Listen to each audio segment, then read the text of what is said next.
أن محمدا عبده ورسوله صلى الله عليه وعلى آله وصحابته أجمعين ومن تبعهم بإحسان إلى يوم الدين أما بعد. Ikhwani fid din wa akhwati fillah, kaum muslimin wal muslimat yang saya cintai dan saya muliakan, rahimani wa rahimakumullah. Semoga Allah Subhanahu wa taala senantiasa mencurahkan rahmatnya kepada kita sekalian. Kita lanjutkan pembahasan hadis-hadis yang mulia dari kitab Al-Arba'in An-Nawawiyah. Memasuki al-haditsus tsani, hadis yang kedua. Al-Imam Abu Zakaria Yahya bin Sharaf An-Nawawi Asy-Syafi'i rahimahullahu ta'ala menyebutkan an Umar radhiyallahu ta'ala anhu aidan qala, juga dari Umar, yaitu sahabat yang mulia Umar bin Al-Khattab Amirul Mukminin, semoga Allah Subhanahu wa ta'ala meridhai beliau, ia berkata, bainama nahnu julusun inda Rasulillah sallallahu alaihi wasallam dzata yaumin idh tala'a alaina rajulun. Ketika kami sedang duduk bermajelis bersama Rasulullah sallallahu alaihi wasallam pada suatu hari, tiba-tiba datang kepada kami seseorang, syadidu bayadis thiyabi, sangat putih pakaiannya, syadidu sawadi sya'r, sangat hitam rambutnya, la yura alaihi atharus safar, tidak terlihat padanya tanda bekas melakukan perjalanan jauh. Artinya penampilannya sangat rapi. Wala ya'rifuhu minna ahadun, padahal tidak seorang pun dari kami yang mengenalnya. Hatta jalasa ila nabiyyi sallallahu alaihi wa ala alihi wasallam fa asnada rukbatayhi ila rukbatayhi wa wada'a kaffayhi ala fakhidayhi. Sampai orang tersebut duduk di hadapan Nabi sallallahu alaihi wasallam, menyandarkan kedua lutut Nabi sallallahu alaihi wasallam, dan meletakkan dua tangannya di atas dua pahanya. Waqal, dan dia pun berkata, ya Muhammad, akhbirni anil Islam. Wahai Muhammad, kabarkan kepadaku tentang Islam. Faqala Rasulullah sallallahu alaihi wasallam, maka Rasulullah sallallahu alaihi wasallam bersabda, al-Islamu an tashhada an la ilaha illallah wa anna Muhammadar Rasulullah wa tuqima as-salata wa tu'tiya az-zakata wa tasuma ramadana wa tahujja al-baita in istata'ta ilaihi sabila. Islam itu adalah engkau bersyahadat la ilaha illallah wa anna Muhammadar Rasulullah, dan engkau menegakkan salat dan menunaikan zakat dan berpuasa di bulan Ramadan dan berhaji ke Baitullah apabila kamu mampu melakukan perjalanan ke sana. Qala sadaqta, maka orang itu pun berkata, engkau benar. Fa'ajibna lahu yas'aluhu wa yusaddiquhu. Kata Umar bin Khattab radhiyallahu anhu, kami pun heran. Dia yang bertanya, dia pula yang membenarkannya. Qala, ia pun berkata lagi, fa akhbirni anil iman, kabarkan kepadaku tentang iman. Qala, maka Nabi sallallahu alaihi wasallam bersabda, an tu'mina billahi wa malaikatihi wa kutubihi wa rusulihi wal yaumil akhir wa tu'mina bil qadari khairihi wa syarrihi. Engkau beriman kepada Allah Subhanahu wa taala, para malaikatnya, kitab-kitabnya, para rasulnya, dan hari akhir, dan engkau beriman kepada takdir, baiknya dan buruknya. Qala sadaqta, orang itu menjawab, engkau benar. Qala, ia pun berkata lagi, Fa akhbirni 'anil ihsan. Kabarkan kepadaku tentang ihsan. Qala, maka Nabi sallallahu alaihi wasallam bersabda, an ta'budallaha ka'annaka tarahu, fa in lam takun tarahu fa innahu yaraka. Engkau beribadah kepada Allah seakan-akan engkau melihatnya. Apabila engkau tidak bisa melihatnya, maka sesungguhnya dia melihatmu. Qala, orang itu pun berkata lagi, fa akhbirni 'anis sa'ah. Fa akhbirni 'anis sa'ah. Kabarkan kepadaku tentang hari kiamat. Maksudnya kapan hari kiamat? Qala, maka Nabi sallallahu alaihi wasallam bersabda, mal mas'ulu anha bi'a'lama minas sa'il. Tidaklah yang ditanya lebih tahu daripada yang bertanya. Maksudnya kita sama-sama tidak tahu. Hanya Allah Subhanahu wa taala yang mengetahui kapan hari kiamat. Qala, ia bertanya lagi, fa akhbirni an amaratiha. Kalau begitu kabarkan kepadaku tentang tanda-tanda kiamat. Qala, maka Nabi sallallahu alaihi wasallam bersabda, antalidal amatu rabbataha wa antaral hufatal uratal alata ri'asha yatatawaluna fil bunyan. Apabila seorang budak wanita telah melahirkan tuannya, dan apabila engkau melihat orang-orang yang tidak beralas kaki, yang bertelanjang dada, yang miskin, yang kerjaannya mengembala kambing, sudah berlomba-lomba meninggikan bangunan. Tsumman talaqa, kemudian orang itu pun pergi. Falabithtu maliyan, aku pun diam beberapa saat. Tsumma qala, kemudian Nabi sallallahu alaihi wasallam bersabda, ya Umar, atadri manis sa'il? Wahai Umar, tahukah kamu siapa orang yang bertanya tadi? Qultu Allahu wa rasuluhu a'lam. Aku jawab, Allah dan Rasulnya yang lebih mengetahui. Qala, maka Nabi sallallahu alaihi wasallam bersabda, fa innahu Jibril atakum yu'allimukum dinakum. Sesungguhnya dia adalah malaikat Jibril alaihi salam yang datang kepada kalian untuk mengajari kalian agama kalian. Rawahu Muslim. Hadis ini diriwayatkan oleh Imam Muslim. Inilah jemaah sekalian, hadis yang kedua. Hadis yang cukup panjang, yang juga diistilahkan oleh para ulama dengan hadis Jibril. Karena hadis ini berkisah tentang kedatangan malaikat Jibril alaihi salam. Ada banyak sekali pelajaran yang bisa kita petik dari hadis ini, sampai Al-Allamah Ibnu Utsaimin rahimahullah punya buku khusus yang berjudul Syarhu Hadis Jibril. Syarah hadis Jibril. Jadi satu kitab hanya mensyarah satu hadis ini. Karena saking banyaknya pelajaran yang bisa dipetik dari hadis ini. Dan insya Allah di kesempatan ini kita batasi 10 pelajaran saja. Yang insya Allah akan kita petik dari hadis ini. Dan ini adalah ringkasan dari beberapa penjelasan para ulama. Pelajaran yang pertama, hadis ini menjelaskan kepada kita maratibuddin, tingkatan agama. Bahwa tingkatan agama itu ada 3.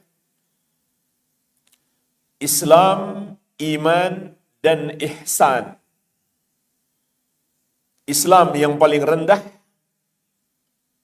kemudian lebih tinggi lagi iman, kemudian yang paling tinggi adalah ihsan. Dan di sini juga ada faidah.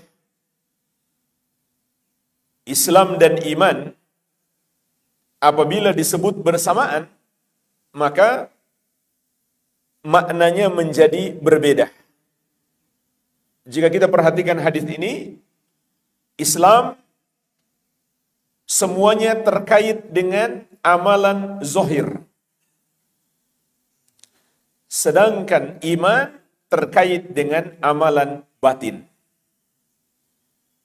Tapi jemaah sekalian, kalau disebut secara terpisah, Islam saja atau iman saja, maka maknanya mencakup kedua-duanya.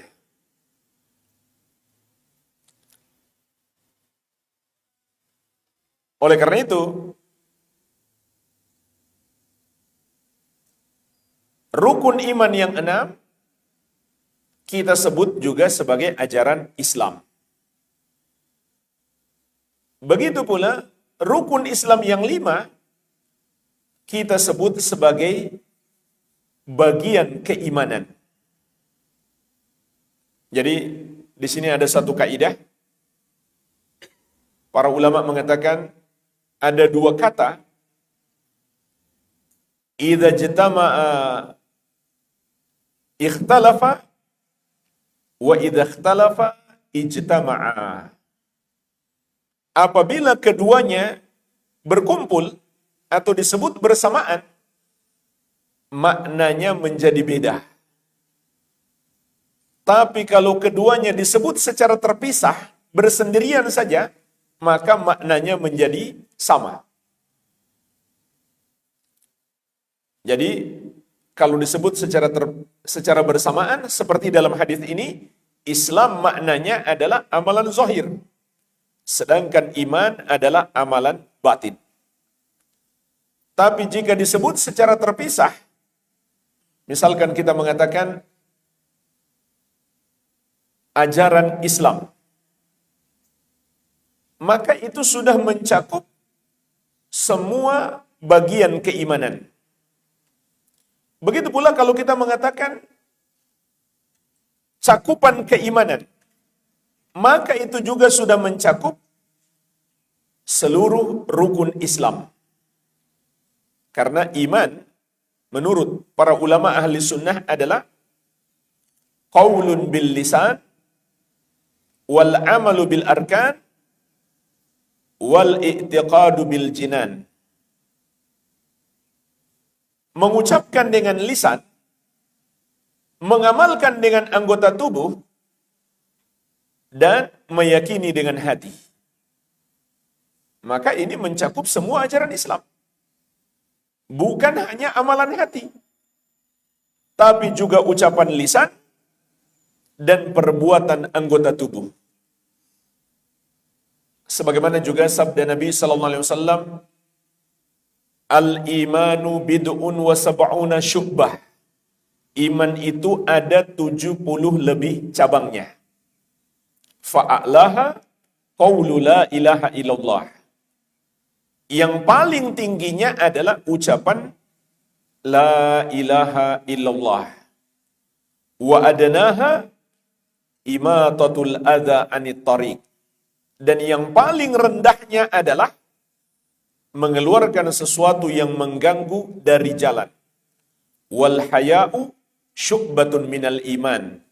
Dan malu itu bagian dari iman. Lihat jemaah sekalian, Nabi SAW menyebutkan tentang iman menjadi 3 bagian. Yang pertama, ucapan la ilaha illallah. Berarti ucapan lisan. Yang kedua, mengeluarkan sesuatu yang mengganggu dari jalan. Berarti perbuatan anggota tubuh. Yang ketiga, malu. Malu itu amalan hati. Berarti amalan hati bagian dari iman. Oleh karenanya, hadis ini juga ketika Nabi SAW ditanya tentang iman, lalu beliau menjawab dengan rukun iman yang 6, bukan artinya iman cuma 6 ini, tidak. Iman mencakup seluruh ajaran Islam. Namun Nabi SAW menjawab dalam hadis ini hanya 6, itu karena 6 inilah pokok keimanan. Jadi ketika disebut iman saja, maka itu mencakup seluruh ajaran Islam. Begitu pula kalau disebut Islam saja tanpa disertai iman, itu juga mencakup semua bagian keimanan. Contoh lain jemaah sekalian, penyebutan qada dan qadar. Ini juga masuk dalam kaidah ini. Kalau disebut bersamaan, maknanya beda. Kalau disebut terpisah, maknanya mencakup kedua-duanya. Qada dan qadar, kalau disebut bersamaan, maka qada itu adalah realisasinya sekarang. Sedangkan qadar adalah yang Allah tetapkan 50.000 tahun sebelum langit dan bumi diciptakan. Itu bedanya. Tapi kalau disebut terpisah, qadar saja atau qada saja, maka maknanya mencakup kedua-duanya. Jadi kaidah ini membantu kita memahami dua kata apabila disebut bersamaan, maknanya menjadi beda. Kalau disebut terpisah, maknanya menjadi sama. Contoh lain, tauhid dan ikhlas. Kalau disebut bersamaan, tauhid lawannya adalah syirik besar. Ikhlas lawannya adalah syirik kecil, yaitu riya. Tapi kalau disebut terpisah, tauhid saja lawannya dua-duanya. Syirik besar dan syirik kecil. Ikhlas saja lawannya dua-duanya, syirik besar dan syirik kecil. Jadi, ini cabang dari faidah bahwa agama itu terdiri dari 3 tingkatan. Islam, iman, dan ihsan. Pelajaran yang kedua, hadis yang mulia ini menjelaskan kepada kita Islam memiliki 5 rukun. Masing-masing dari tingkatan agama ini memiliki rukun tersendiri. Maka rukun Islam itu ada 5. Dan disebut rukun karena itulah bagian darinya yang paling penting. Kalau secara bahasa jamaah sekalian, rukun itu adalah janibu syai' al-aqwa. Bagian dari sesuatu yang paling kuatnya. Mungkin kalau kita terjemahkan, kita sebut tiang. Bisa juga disebut pondasi. Karena maknanya bagian dari sesuatu yang paling kuat. Rukun Islam adalah tiang-tiang keislaman. Di sini Nabi SAW menjelaskan jumlahnya ada 5. Yang pertama, syahadat la ilaha illallah wa Muhammadur Rasulullah. Bersaksi bahwasannya tidak ada yang berhak disembah kecuali Allah dan Muhammad adalah utusan Allah. Yang kedua, menegakkan solat. Yang ketiga, menunaikan zakat. Yang keempat, berpuasa di bulan Ramadan. Yang kelima, berhaji ke Baitullah bagi siapa yang mampu melakukan perjalanan ke sana. Dan insya Allah di hadis yang ketiga, kita lebih khusus akan membahas tentang rukun Islam yang 5 ini. Pelajaran yang ketiga, hadis yang mulia ini juga menjelaskan kepada kita rukun iman yang 6. Bahwa iman memiliki rukun. Artinya memiliki bagian yang paling penting. Bagian yang paling penting itu ada 6. Sehingga disebut sebagai rukun iman. Dan insya Allah kita akan bahas sedikit terperinci. Saya ringkaskan dari penjelasan Al-Allamah Ibnu Utsaimin rahimahullahu ta'ala. Rukun iman yang pertama adalah beriman kepada Allah subhanahu wa ta'ala. Beriman kepada Allah mencakup keimanan terhadap 4 hal. Yang pertama, kita beriman dengan adanya Allah subhanahu wa ta'ala. Dan adanya Allah ini dibuktikan dengan 4 dalil. Yang pertama dalil fitrah, yang kedua dalil akal sehat, yang ketiga dalil syariat, dan yang keempat dalil panca indera. Yang dimaksud dengan dalil panca indera adalah seperti kita melihat terkabulnya doa. Itu menunjukkan adanya Allah. kita berdoa dan Allah kabulkan. Begitu pula mukjizatnya para nabi yang kita dengarkan dan ada yang masih bisa kita saksikan seperti Al-Qur'anul Karim menunjukkan adanya Allah Subhanahu wa taala. Begitu pula karamah para wali. Yang kedua, cakupan beriman kepada Allah Subhanahu wa taala adalah kita beriman Allah sebagai Rabb. Artinya, dialah satu-satunya yang menciptakan kita, yang menciptakan seluruh makhluk, yang menguasainya dan yang mengaturnya. Yang menciptakan kehidupan dan kematian bagi mereka, yang menganugerahkan rezeki, yang memberikan manfaat serta menimpakan kemudaratan, dan seluruh makhluk butuh kepadanya. Ini yang kedua. Yang ketiga, cakupan beriman kepada Allah Subhanahu wa taala adalah kita imani dialah Al-Ilahul Haq, satu-satunya sesembahan yang benar. Semua yang disembah selain dia adalah salah, tidak benar. Dan inilah yang terkandung di dalam La ilaha illallah, yang maknanya adalah La ma'budah haqqun illallah.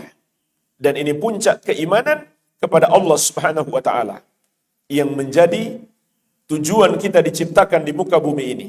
Dan misi utama diutusnya seluruh nabi dan rasul alaihi wassalatu wassalam, agar kita menyembah hanya kepada Allah dan menjauhi semua bentuk peribadahan kepada selain Allah Subhanahu wa taala. Cakupan yang keempat dalam keimanan kita kepada Allah Subhanahu wa taala adalah kita imani bahwa hanya Dia pemilik nama-nama yang maha indah dan sifat-sifat yang maha mulia. Semua nama-namanya maha indah dan semua sifat-sifatnya maha mulia, sehingga tidak ada satu makhluk pun yang serupa dengannya. Inilah rukun iman yang pertama. Yang kedua, rukun iman yang kedua adalah beriman kepada para malaikat. Cakupan beriman kepada malaikat juga 4. Yang pertama, kita imani adanya malaikat tersebut,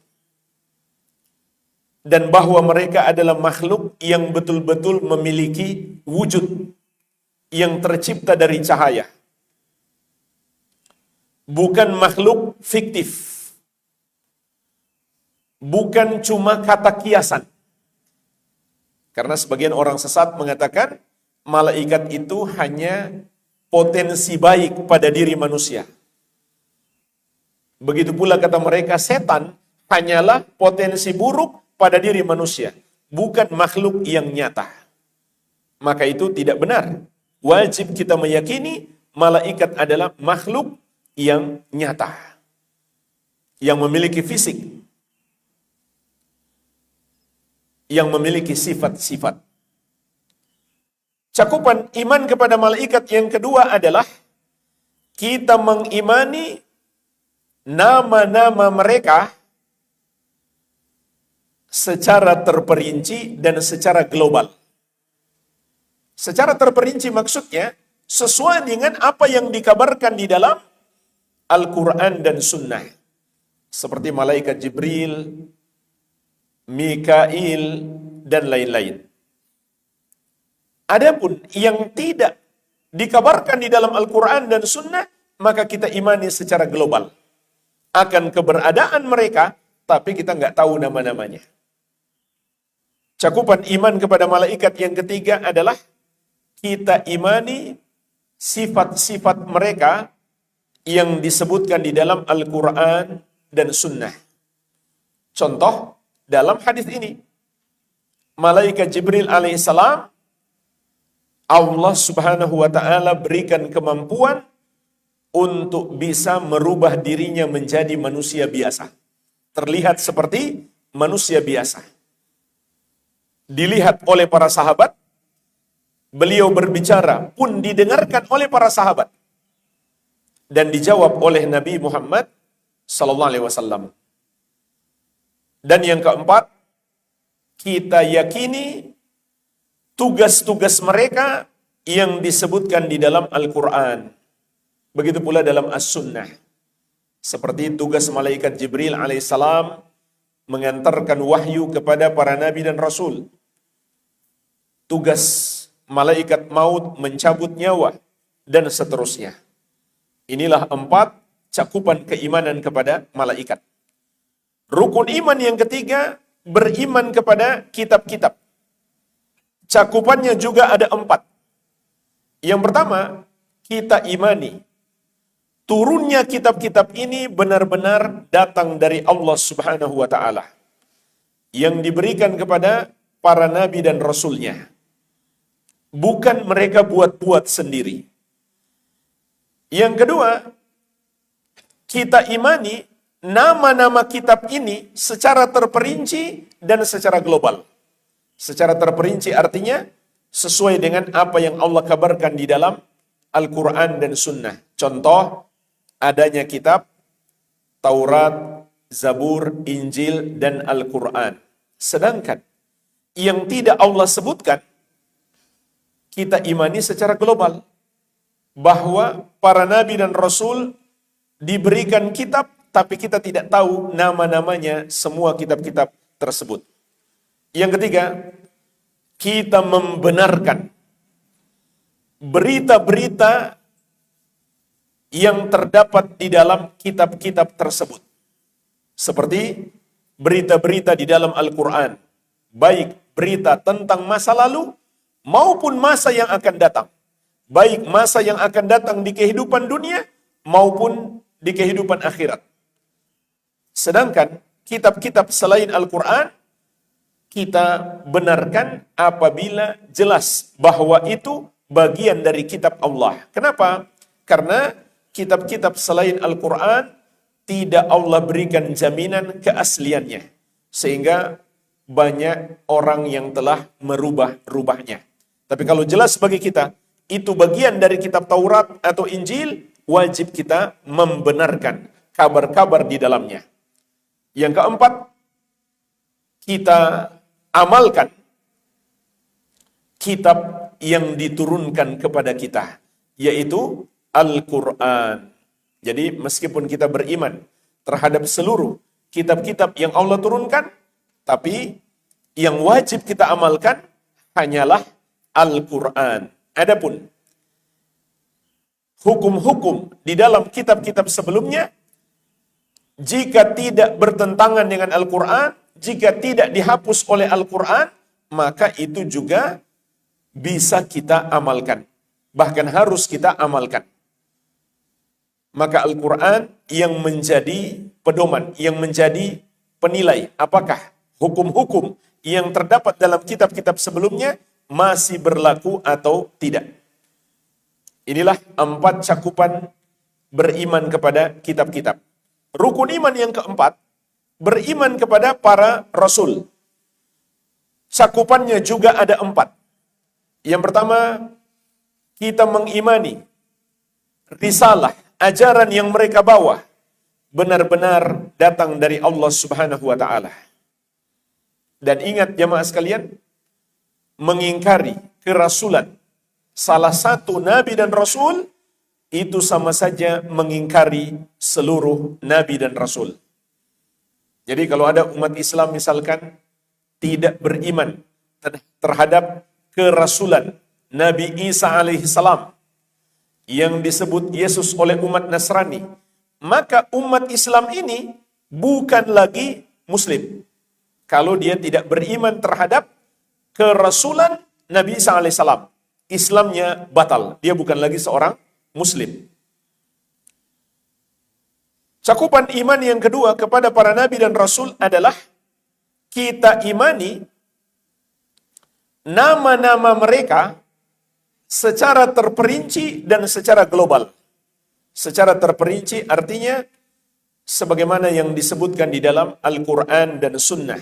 Seperti Nabi kita yang mulia, Nabi Muhammad sallallahu alaihi wasallam, begitu pula Nabi Ibrahim, Nuh, Musa, dan Isa alaihimussalam, maka kita imani secara terperinci. Adapun yang tidak disebutkan nama-namanya dalam Al-Quran dan Sunnah, maka kita imani secara global. Karena Nabi dan Rasul itu banyak. Sebanyak atau bahkan lebih banyak daripada kaum yang pernah ada di muka bumi ini. Karena setiap kaum Allah utus Nabi dan Rasul. Dan bahkan satu kaum bisa jadi lebih dari satu Nabi dan Rasul. Kemudian ditutup dengan Nabi Muhammad SAW diutus untuk seluruh umat manusia. Jadi yang kita tidak ketahui namanya, kita imani secara global. Ada sejumlah hadis yang menyebutkan jumlah mereka ada sekitar 300, tapi semua hadis-hadis tersebut tidak sahih atau mengandung kelemahan.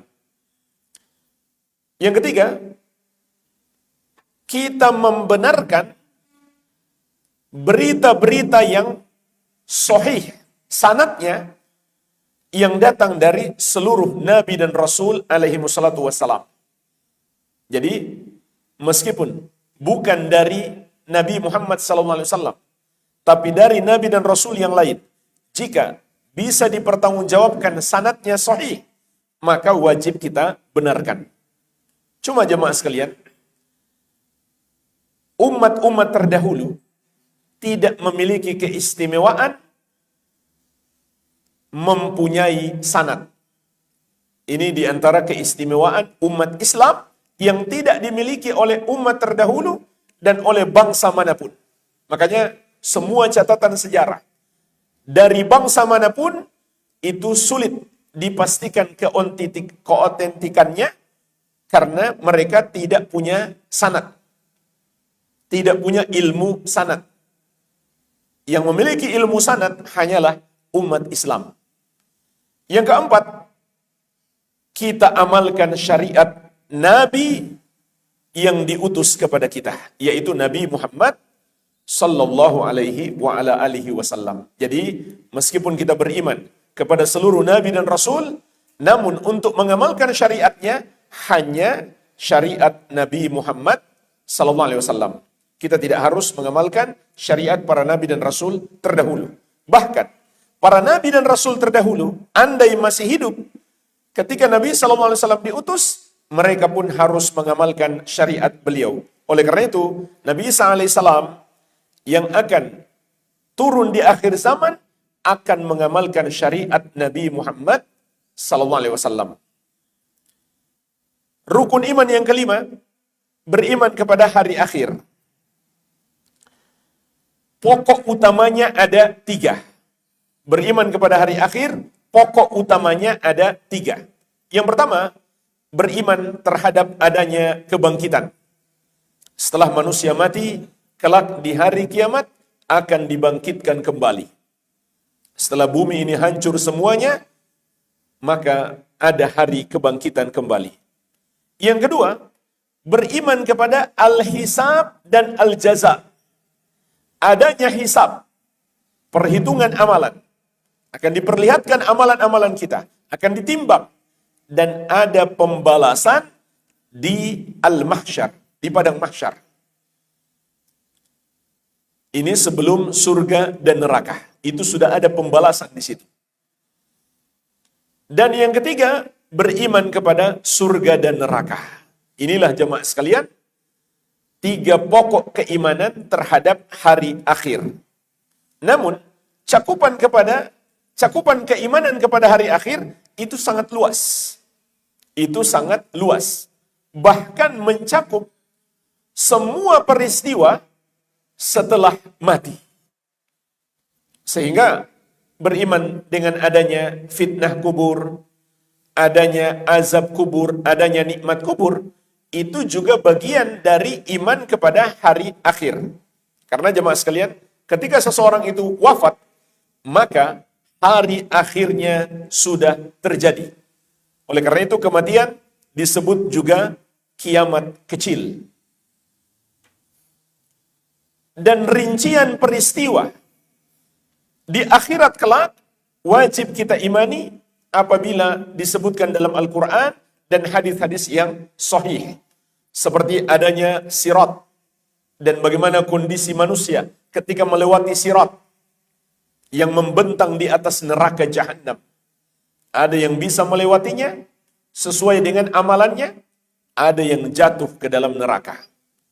Begitu pula adanya Al-Haud, telaga Nabi SAW. Begitu pula adanya syafaat. Semua rincian yang terjadi di hari kiamat, wajib kita yakini itu bagian dari iman terhadap hari akhir. Namun pokoknya ada 3, sebagaimana yang telah kita sebutkan. Rukun iman yang ke-6, beriman kepada takdir Allah Subhanahu wa Ta'ala. Cakupannya juga ada 4. Yang pertama, beriman kepada ilmu Allah Subhanahu wa Ta'ala. Maksudnya adalah kita yakini Allah Maha mengetahui segala sesuatu, baik secara global dan terperinci. Sebelum segala sesuatu itu terjadi, Allah sudah mengetahuinya. Bahkan yang tidak terjadi pun, andai terjadi, bagaimana kejadiannya, Allah pun Maha mengetahui. Ini yang pertama. Ilmu Allah meliputi segala sesuatu.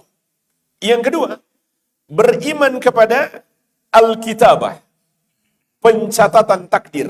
Artinya, kita yakin takdir seluruh makhluk, apa yang akan terjadi pada seluruh makhluk, sudah Allah tuliskan di Al-Lauhul Mahfuz 50.000 tahun sebelum langit dan bumi diciptakan. Semuanya, tidak ada pengecualian. Termasuk siapa penghuni surga, siapa penghuni neraka, sudah ditakdirkan. Tidak ada perubahan terhadap takdir Allah Subhanahu wa Ta'ala. Adapun hadis-hadis yang menyebutkan adanya catatan takdir yang berubah, itu adalah catatan yang ada di tangan malaikat, yaitu takdir tahunan yang dibawa oleh malaikat di malam Lailatul Qadar. Makanya Lailatul Qadar disebut Lailatul Qadar, di antara maknanya adalah Al-Qadar, artinya penakdiran. Sedangkan di Al-Lauhul Mahfuz tidak pernah berubah. Sudah ditulis semuanya. Kapan kita lahir, seberapa banyak yang kita makan, apa yang kita lakukan, kapan kita wafat, apa amalan kita, kemana kita berakhir, surga kah atau neraka, semuanya sudah ditulis. Tidak ada perubahan. Yang ketiga, beriman kepada al-masyiah, kehendak Allah Subhanahu wa Ta'ala. Maksudnya adalah kita yakini apabila Allah Subhanahu wa Ta'ala menghendaki, pasti terjadi. Jika Allah tidak menghendaki, tidak mungkin terjadi. Semua yang terjadi karena Allah menghendaki.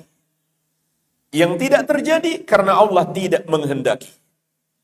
Meskipun seluruh makhluk menghendaki, tapi Allah tidak menghendaki, tidak mungkin terjadi. Meskipun seluruh makhluk tidak menghendaki, tapi Allah menghendaki, maka pasti terjadi. Dan yang keempat, beriman kepada al-khalqu, penciptaan Allah Subhanahu wa Ta'ala. Maksudnya, seluruh makhluk dan semua yang terjadi pada makhluk, termasuk perbuatan makhluk, adalah ciptaan Allah. Kita manusia, contoh, ciptaan Allah. Perbuatan kita juga ciptaan Allah. Salat kita ciptaan Allah. Hadirnya kita di majelis ilmu adalah ciptaan Allah. Sebagaimana Allah tegaskan dalam surat As-Saffat ayat 96, "Wallahu khalaqakum wa ma ta'malun." Dan Allah yang menciptakan kamu serta apa yang kamu kerjakan. Semuanya ciptaan Allah Subhanahu wa Ta'ala. Inilah 4 cakupan keimanan kepada takdir. Inilah jemaah sekalian penjelasan ringkas rukun iman yang 6. Saya sangat menyarankan membaca penjelasan lebih detail dalam kitab Syarah Hadis Jibril ataupun dalam kitab Syarah Thalathatil Usul yang disusun oleh Al-Allamah Ibnu Utsaimin rahimahullahu taala rahmatan wasi'ah. Itu tadi ringkasannya. Kita masuk pelajaran yang keempat. Hadis ini menjelaskan kepada kita, sebelumnya jemaah sekalian, ada satu pelajaran penting yang merupakan cabang dari pelajaran yang ketiga yang tertinggal tadi. Ketika Nabi SAW menjelaskan tentang rukun iman yang 6, beliau mengatakan, tu'mina, engkau beriman sebanyak 2 kali. Yaitu pada rukun iman yang pertama, dan itu sudah mencakup sampai yang ke-6. Tapi beliau sebutkan yang kedua lagi, yaitu pada rukun iman yang ke-6. Wa tu'mina bil qadari khairihi wa syarrihi. Engkau beriman kepada takdir, baiknya dan buruknya. Kenapa beliau sampai sebut lagi, engkau beriman kepada takdir? Padahal beliau sudah sebut di awal, engkau beriman. Itu sudah mencakup 6 rukun iman. Karena jamaah sekalian, beliau ingin memberikan penekanan. Sebab nanti akan muncul golongan pengingkar takdir. Maka beliau SAW ingin memberikan penekanan. Dan dalam hadis ini juga, beliau tekankan kepada kita, bukan hanya kebaikan, keburukan juga takdir Allah. Maka iblis ada dengan takdir Allah. Begitu pula perbuatannya adalah ciptaan Allah. Adalah takdir Allah Subhanahu wa ta'ala. Pelajaran yang keempat,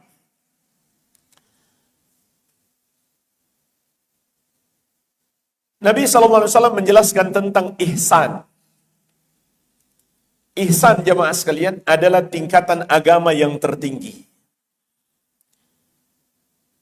Dan ihsan juga masih terbagi menjadi 2 tingkatan berdasarkan hadis ini. Tingkatan yang pertama adalah al-musyahadah. Tingkatan melihat Allah Subhanahu wa ta'ala. Jadi maksudnya jemaah sekalian, ihsan itu kita melakukan ibadah yang terbaik. Karena kita sedang melihat Allah tatkala kita beribadah kepadanya. Tetapi makna hadis ini bukan melihat dengan mata kepala, namun dengan mata hati. Maksudnya gimana? Melihat dengan syiddatul yakin, kuatnya keyakinan kita kepada Allah Subhanahu wa ta'ala, sampai seakan-akan kita melihat dengan mata kepala. Adapun melihat dengan mata kepala, maka di dunia ini tidak mungkin. Nabi Musa alaihissalam saja tidak mampu melihat Allah Subhanahu wa ta'ala tatkala Allah menampakkan dirinya ke bukit yang ditempati Nabi Musa alaihissalam. Bahkan bukit itu pun musnah dan Nabi Musa alaihissalam pingsan. Dan Nabi Muhammad SAW ketika ditanya, hal ra'aita rabbak, apakah engkau telah melihat Rabbmu? Maksudnya dengan mata kepala. Ketika engkau melakukan mi'raj, maka Nabi SAW menjawab, nurun fa'anna arahu. Ada cahaya, yaitu yang menutupi, yang menjadi hijab. Bagaimana aku bisa melihat Allah Subhanahu wa ta'ala? Jadi, di dunia ini, melihat Allah dengan mata kepala, itu tidak mungkin. Tidak sanggup mata kita melakukannya. Dan Allah pun tidak menunjukkan dirinya kepada kita. Tetapi, mungkin di akhirat. Sebanyak 2 kali. Pertama, di padang mahsyar. Yang kedua, di surga. Dan akan menjadi nikmat terbesar untuk para penghuni surga. Melihat wajah Allah Subhanahu wa ta'ala. Jadi, makna ihsan di sini adalah melihat dengan mata hati. Yaitu karena kuatnya keyakinan kita. Sampai seakan-akan kita melihat Allah dengan mata kepala. Ini tingkatan ihsan yang tertinggi. Tingkatan yang kedua adalah tingkatan al-muraqabah. Yakin kita selalu diawasi oleh Allah Subhanahu wa taala sehingga kita melakukan amalan yang terbaik. Dan amalan yang terbaik itu apabila terpenuhi padanya dua syarat. Yang pertama kita lakukan dengan ikhlas, dan kedua sesuai petunjuk Nabi Muhammad sallallahu alaihi wa ala alihi wasallam. Inilah makna ihsan dan dua tingkatannya. Pelajaran yang kelima, hadis ini mengajarkan kepada kita tidak ada yang mengetahui perkara gaib kecuali Allah Subhanahu wa taala. Seorang nabi yang paling mulia sekalipun dan malaikat yang paling mulia sama-sama tidak tahu perkara gaib. Sebagaimana juga Allah tegaskan di dalam Al-Qur'an, "Qul la ya'lamu man fis samawati wal ardil ghaiba illallah." Katakanlah, tidak ada yang mengetahui perkara gaib satu pun makhluk di langit maupun di bumi kecuali Allah. Makanya ketika Nabi SAW ditanya kapan hari kiamat, beliau tidak bisa menjawab karena beliau tidak tahu perkara gaib. Malaikat Jibril alaihissalam pun tidak mengetahui kapan hari kiamat karena beliau tidak tahu perkara gaib kecuali kalau Allah beritahukan. Sebagaimana di surat Al-Jin kata Allah, "Alimul ghaibi fala yudhiru ala ghaibihi ahadan illa man irtada mir rasulin." Allah yang Maha tahu perkara gaib, maka Allah tidak tampakkan perkara gaib tersebut kecuali kepada Rasul yang Allah ridhoi. Makanya jemaah sekalian, nggak masuk akal kalau Nabi SAW dan malaikat Jibril alaihi salam tidak tahu perkara gaib, lalu kita percaya ada wali, ada habib, ada orang soleh atau orang sakti yang tahu perkara gaib. Itu nggak masuk akal. Dan meyakini mereka tahu perkara gaib itu termasuk syirik. Kenapa? Karena yang Maha tahu perkara gaib hanya Allah Subhanahu wa taala. Dan di sini juga ada cabang pelajaran. Ketika Nabi SAW ditanya tentang kapan hari kiamat, beliau tidak menjawab karena tidak tahu. Dan di hadis yang lain, beliau juga ditanya oleh orang Arab Badui, "Ya Rasulullah, mata sa'ah?" Kapan hari kiamat? Maka Nabi SAW juga tidak menjawab. Karena beliau memang tidak tahu jawabannya. Karena Allah tidak memberikan wahyu tentang kapan hari kiamat. Tanggal berapakah kejadiannya? Hari apakah? Kalau harinya sudah ya, hari Jumat. Cuma tahun berapa? Itu tidak diberitahukan oleh Allah Subhanahu wa taala. Ada hadis yang menyebutkan umur umat Islam 1500 tahun, tapi hadisnya dhaif, tidak sahih. Jadi Nabi SAW tidak menjawab. Malah beliau balik tanya, "Wa ma a'datalaha?" Apa yang sudah kamu siapkan untuk menghadapi hari kiamat? Jadi itu yang paling penting bagi kita, persiapan apa untuk menghadapi hari kiamat, bukan mencari tahu kapan hari kiamat, apalagi sampai membuat prediksi-prediksi, ramalan-ramalan. Ini tidak benar. Maka orang-orang yang bertanya itu berkata, "Ya Rasulullah, la syai' illa ani uhibbullah wa rasulah." Saya tidak punya persiapan yang hebat. Saya tidak punya amalan yang banyak. Akan tetapi aku mencintai Allah dan Rasulnya. Maka Nabi SAW mengatakan kepadanya, "Anta ma'aman ahbabta." Engkau akan bersama yang engkau cintai. Artinya, kalau kamu benar-benar mencintai Nabi SAW, maka kamu akan dibangkitkan bersama beliau. Ini juga peringatan, kalau kita mencintai, na'udzubillah, orang-orang kafir atau orang-orang fasik, maka kita terancam akan dibangkitkan bersama mereka. Pelajaran yang keenam, hadis ini juga menjelaskan kepada kita tanda-tanda kiamat. Tapi maksud hadis ini tanda kiamat sugro. Bukan tanda kiamat kubro. Tanda kiamat kubro itu seperti munculnya Dajjal di akhir zaman, yang menunjukkan kiamat sudah benar-benar tidak lama lagi. Tapi hadis ini menjelaskan tanda kiamat sugro. Dan tanda kiamat sugro itu terbagi menjadi 3. Yang sudah terjadi dan sudah berakhir, yang sudah terjadi dan masih berlanjut. Dan yang ketiga, yang akan terjadi. Ini 3 jenis tanda kiamat sughra. Nah, di dalam hadis ini ada 2 tanda kiamat. Yang pertama kata Nabi SAW, antalidal amatu rabbataha. Seorang budak wanita melahirkan tuannya. Ini tanda kiamat yang pertama dalam hadis ini. Seorang wanita, budak, melahirkan tuannya. Apa makna hadis ini jemaah sekalian? Banyak penafsiran ulama. Dan yang paling kuat insya Allah ada 2 penafsiran. Penafsiran yang pertama, banyaknya futuhat, pembebasan-pembebasan negeri yang dilakukan oleh umat Islam.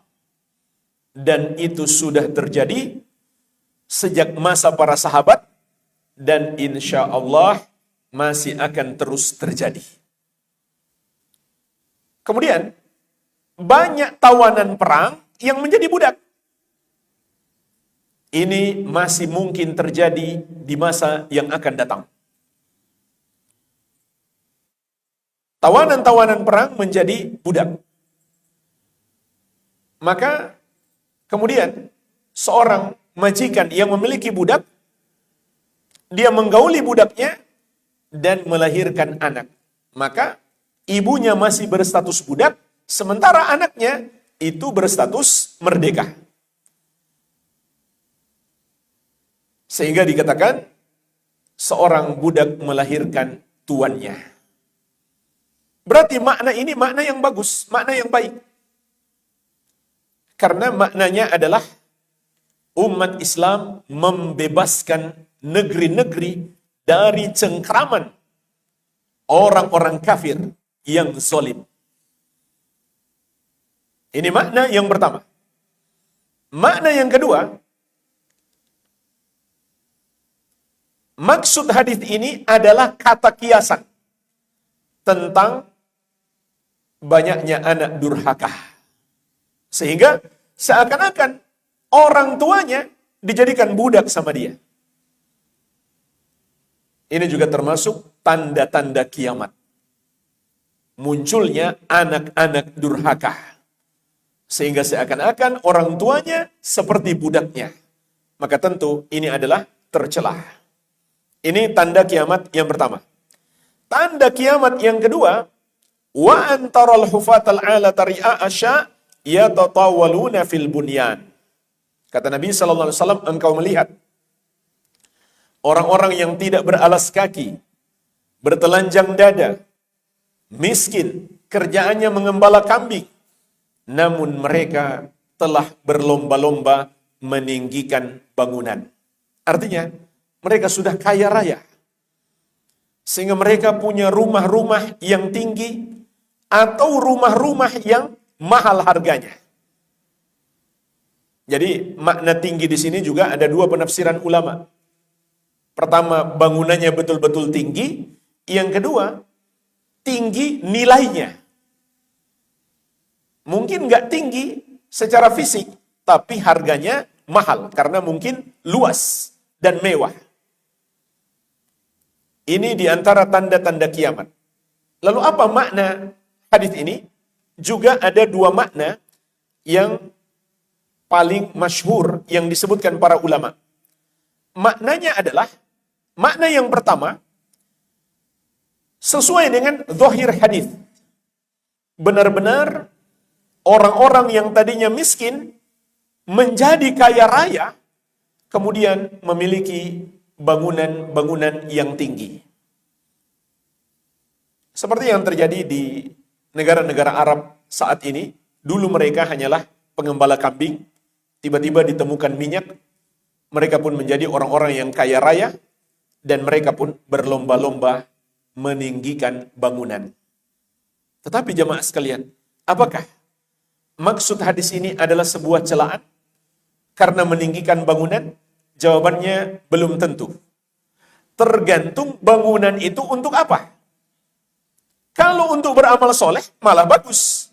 Contoh, hotel-hotel yang ada di sekitar Masjidil Haram dan Masjid Nabawi hari ini. Itu kan untuk membantu jamaah haji dan jamaah umrah agar mereka lancar dalam ibadah mereka. Bahkan hotel yang paling megah, bangunannya ya, bangunan yang paling megah, yaitu Tower Zamzam, yang ada di depan persis Masjidil Haram, itu adalah wakaf dari Raja Abdullah, Raja Saudi yang sebelumnya. Beliau wakafkan hasil dari tower ini untuk membiayai operasional Masjid Al-Haram dan Masjid Nabawi. Makanya di Masjidil Haram, Masjid Nabawi, nggak ada kencelengan kan? Nggak ada kotak infak. Karena pemasukan untuk Masjidil Haram dan Masjid Nabawi itu sudah banyak. Di antaranya dari hotel ini, dari gedung ini. Di dalamnya banyak hotel. Hotel-hotel itu hanya sewa. Tapi gedung itu wakaf, milik masjid. Sudah milik masjid, milik umat Islam semuanya. Jadi itu bukan suatu celaan, malah itu amal soleh. Itu amal soleh. Begitu pula kalau kita hari ini bangun gedung tinggi untuk apa? Untuk pondok pesantren. Untuk anak-anak yatim, untuk para musafir misalkan. Maka itu amal soleh. Itu adalah amal soleh. Tapi kalau dibangun hanya untuk berbangga-bangga, apalagi untuk maksiat, maka tentu menjadi tercela. Ini makna yang pertama.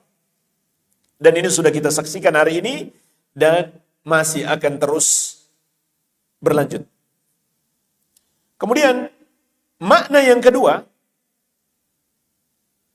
yang dimaksud, orang-orang miskin sudah berlomba-lomba meninggikan bangunan, adalah makna kiasan, adalah kata kiasan. Yaitu, orang-orang yang tidak berhak terhadap suatu jabatan, tapi dikasih jabatan. Ini makna yang kedua. Ini termasuk tanda-tanda kiamat. Orang-orang yang tidak berhak dikasih jabatan, malah dipercaya dikasih jabatan.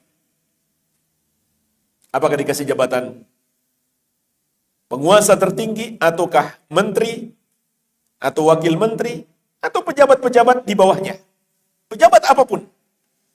Tapi dia tidak berkompeten. Tidak amanah. Tidak memiliki pengetahuan. Terutama pengetahuan ilmu syar'i. Karena semua jabatan dalam kenegaraan membutuhkan ilmu syar'i. Tidak pula memahami ilmu manajemen. Bagaimana mengelola jabatan, mengelola kekuasaan dengan baik. Tapi dia yang dikasih amanah. Ini makna yang kedua. Ini termasuk tanda-tanda kiamat yang mungkin banyak kita saksikan hari ini. Dan ini juga dikuatkan dengan riwayat yang lain. Diriwayatkan Al-Bukhari dari Abu Hurairah radhiyallahu anhu, Nabi SAW mengatakan, "Fa'idha duyi'atil amanah fantadhiris sa'ah." Apabila amanah sudah disia-siakan, maka tunggulah hari kiamat. Para sahabat bertanya, "Kaifa idha'atuha ya Rasulullah?" Seperti apa amanah disia-siakan? Kata beliau, "Idza wusidal amru ila ghairi ahlihi fantadhiris sa'ah." Apabila suatu urusan diserahkan kepada yang bukan ahlinya, maka tunggu hari kiamat. Maksud hadis ini jemaah sekalian adalah urusan jabatan kenegaraan, termasuk di dalamnya al-ifta, memberi fatwa. Karena ini juga termasuk jabatan kenegaraan dalam Islam, memberi fatwa. Maka ini sudah diserahkan kepada yang bukan ahlinya. Orang-orang bodoh hanya mementingkan diri sendiri, hanya mementingkan golongannya. Dia mendapatkan jabatan cuma untuk persiapan bagaimana mengumpulkan dana untuk pemilu yang akan datang. Itu aja kerjaan mereka. Bagaimana mengumpulkan dana sebanyak-banyaknya untuk biaya pemilu yang akan datang. Supaya dia terpilih lagi. Tidak dia pikirkan tanggung jawabnya kepada Allah Subhanahu wa taala, tanggung jawabnya kepada masyarakat. Orang-orang yang tidak amanah, orang-orang bodoh tapi diberi amanah. Ini termasuk tanda-tanda kiamat. Dan yang paling berbahaya adalah yang berfatwa tanpa ilmu. Orang-orang bodoh dianggap ustadz, dianggap kiai, dianggap ulama. Mereka pun berfatwa tanpa ilmu, maka mereka sesat dan menyesatkan. Ini termasuk tanda-tanda kiamat. Dan ini juga dikuatkan dengan hadis yang lain. Nabi SAW mengatakan, Inna min asyrati sa'ah ayyul tamasal ilmu indal asagir. Sesungguhnya, di antara tanda-tanda kiamat, ilmu itu diambil dari orang-orang kerdil. Orang-orang kerdil di sini ada dua penafsiran. Yang pertama, orang-orang bodoh, tidak paham ilmu agama, tapi dianggap sebagai ahli fatwa atau guru agama. Yang kedua, ahlul bid'ah, orang-orang yang berbuat bid'ah di dalam agama. Sebagaimana kata Imam Ibnul Mubarak rahimahullahu ta'ala.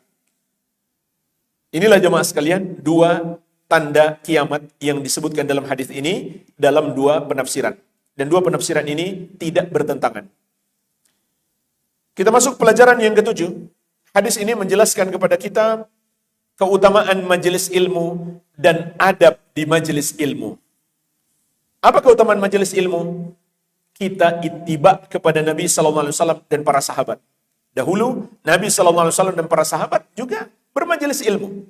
Seperti dalam hadis ini. Dan juga adab seorang penuntut ilmu. Dari mana kita bisa petik adab penuntut ilmu? Malaikat Jibril alaihissalam memberikan contoh. Para ulama menjelaskan hadis ini mengandung pelajaran. Malaikat Jibril alaihissalam memberikan contoh kepada kita bagaimana seseorang menghadiri majelis ilmu. Penampilannya sangat rapi.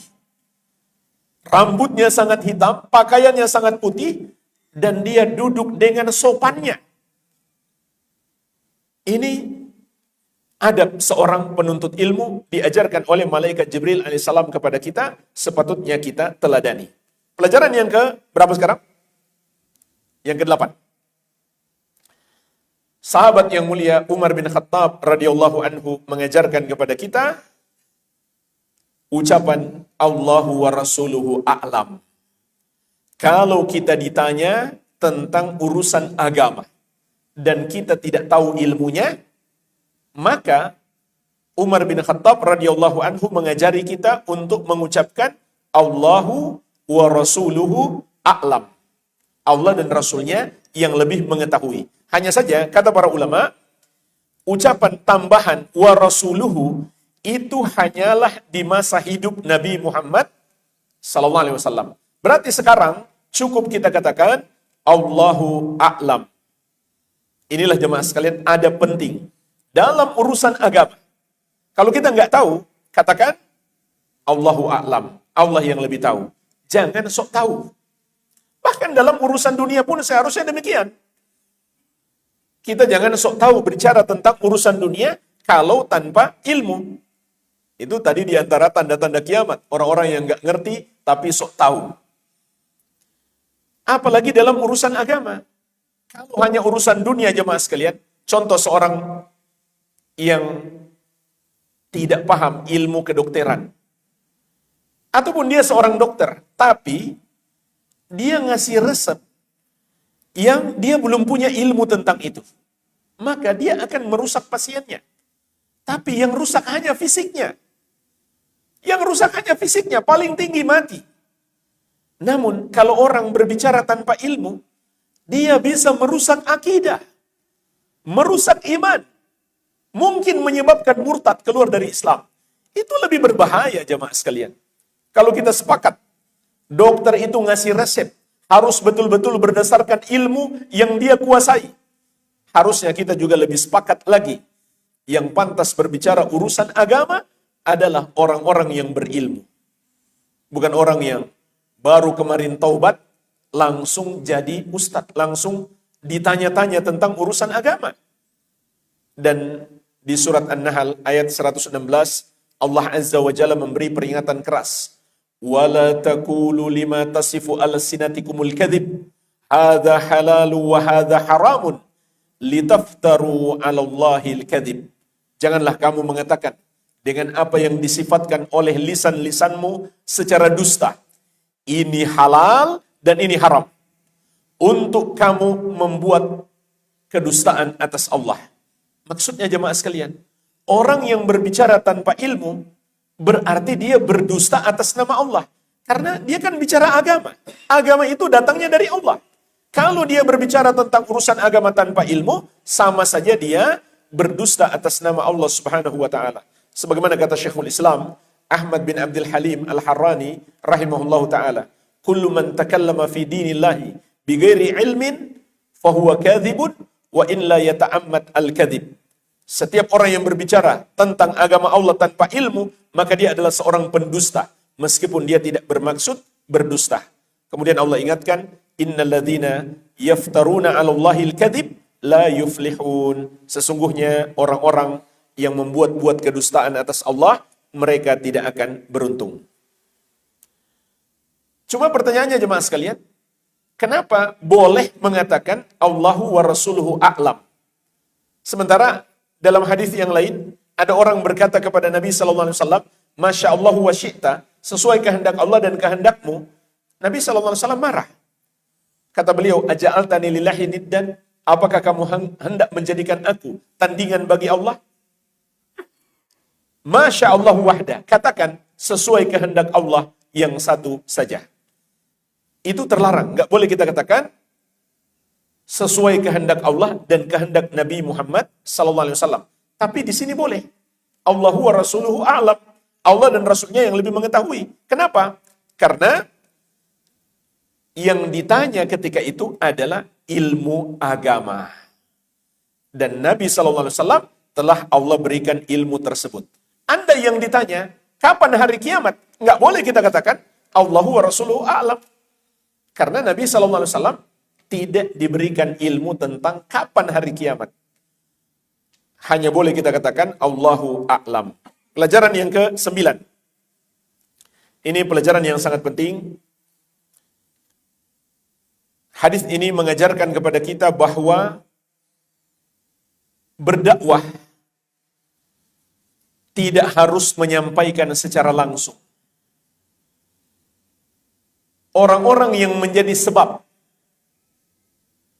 dalam berdakwah, maka dia akan mendapatkan pahala yang sama dengan orang yang berdakwah. Lihat dalam hadis ini. Malaikat Jibril alaihissalam tidaklah mengajarkan ilmu dalam hadis ini. Beliau cuma bertanya. Yang menjawab, yang mengajarkan ilmu siapa? Rasulullah SAW. Malaikat Jibril hanya bertanya. Tapi Nabi SAW mengatakan, Atakum yu'allimukum dinakum. Malaikat Jibril datang kepada kalian untuk mengajari kalian agama kalian. Nabi SAW mengatakan, beliau yang mengajar. Kenapa? Karena beliau yang menjadi sebab. Oleh karena itu, semua yang terlibat membantu kegiatan dakwah akan mendapatkan pahala yang sama dengan ustadznya. Panitia kajiannya, DKM masjidnya, termasuk juga yang menyediakan fasilitas dakwah online yang membantu, akan dapat pahala yang sama. Ustadz pun nggak akan bisa berdakwah secara lancar kalau nggak dibantu oleh orang lain. Jadi jemaah sekalian, semangatlah membantu dakwah. Kita akan dapat pahala yang sama. Dan bayangkan, kalau kita bantu, katakanlah cuma share info kajian. Cuma share melalui WhatsApp. Lalu ada satu orang membaca info tersebut, kemudian dia datang. Orang itu, dia keluar dari rumah, sepanjang perjalanan, sepanjang dia duduk di majelis ilmu, sampai dia kembali ke rumah, dia dicatat sedang beribadah. Maka, pahala orang itu mengalir kepada kita. Kenapa? Dia baca pamflet kajian yang kita share. Ini luar biasa pahalanya jemaah sekalian. Apalagi kalau kita sampai jemput dia di rumah untuk ikut hadir bersama ke majelis ilmu. Terutama kalau Allah berikan kepada kita nikmat punya kendaraan. Itu manfaatkan untuk dakwah. Jemput saudara-saudara kita yang mau kita dakwahi, ajak ke majelis ilmu. Sepanjang dia belajar, pahala mengalir kepada kita. Belum cukup sampai di situ. Kalau nanti dia amalkan ilmu yang dia pelajari di majelis tersebut, maka pahala masih mengalir kepada kita. Luar biasa kan pahalanya? Jangan sia-siakan. Ini manfaatkan sebaik-baiknya anugerah yang Allah berikan kepada kita untuk ikut membantu dakwah. Jadi nggak harus berdakwah itu kita bisa ceramah, nggak harus. Kita hafal ayat, hafal hadis, nggak harus. Kita bisa dengan cara membantu kegiatan-kegiatan dakwah atau sekedar mengajak orang ke majelis ilmu. Mudah-mudahan majelis ilmu ini semakin ramai karena kita mengajak orang sebanyak-banyaknya. Ini termasuk dakwah. Pahala akan mengalir terus kepada kita. Dan di sini juga ada cabang pelajaran. Boleh bertanya sesuatu yang kita sudah tahu jawabannya. Dengan maksud mengajari orang lain. Itu boleh. Tapi kalau maksudnya untuk mengetes ustadznya, itu nggak boleh ya. Itu adab yang buruk itu kepada guru. Kalau guru boleh ngetes muridnya. Tapi murid nggak boleh ngetes ustadznya. Itu adab yang buruk. Tapi kalau maksud kita mengajari orang lain, boleh. Misalkan kita ingin nasihati saudara kita, susah dinasihati. Ajak dia ke majelis ilmu, nanti tanyakan kepada ustadz yang memberi materi tentang apa yang mau dinasihatkan kepada dia. Ini juga cara berdakwah. Kita masuk jamaah sekalian yang ke-10, pelajaran yang terakhir yang bisa kita petik dari hadis ini tentang kekuasaan Allah Subhanahu wa taala yang maha mampu menciptakan malaikat dan mengizinkan mereka merubah bentuk menjadi seperti manusia. Padahal Nabi sallallahu alaihi wasallam menyebutkan malaikat Jibril bentuk aslinya memiliki 600 sayap dan menutupi ufuk.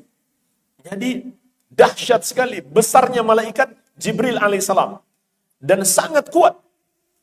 Beliau membawa Nabi Muhammad SAW dalam peristiwa Isra dan Mi'raj. Pergi pulang dari bumi sampai ke langit yang ketujuh kurang dari 1 malam atau hanya dalam 1 malam. Itu menunjukkan beliau sangat kuat, gagah perkasa, besar fisiknya. Sayapnya saja 600. Tapi dengan kuasa Allah, beliau bisa berubah bentuk menjadi manusia yang kecil sama seperti kita. Ini menunjukkan kekuasaan Allah Subhanahu wa taala. Dan meskipun malaikat adalah makhluk yang gagah perkasa, semuanya juga tunduk kepada Allah Subhanahu wa taala. Malaikat Jibril yang kuat dan gagah perkasa tunduk kepada Allah Subhanahu wa taala, kepada apa yang Allah perintahkan dan tidak pernah menyelisihi apa yang Allah perintahkan kepada beliau. Masih banyak lagi jemaah sekalian kalau kita gali, tentu sangat banyak pelajaran yang bisa kita petik dari hadis yang mulia ini. Namun waktu membatasi kita, mudah-mudahan 10 pelajaran ini bermanfaat.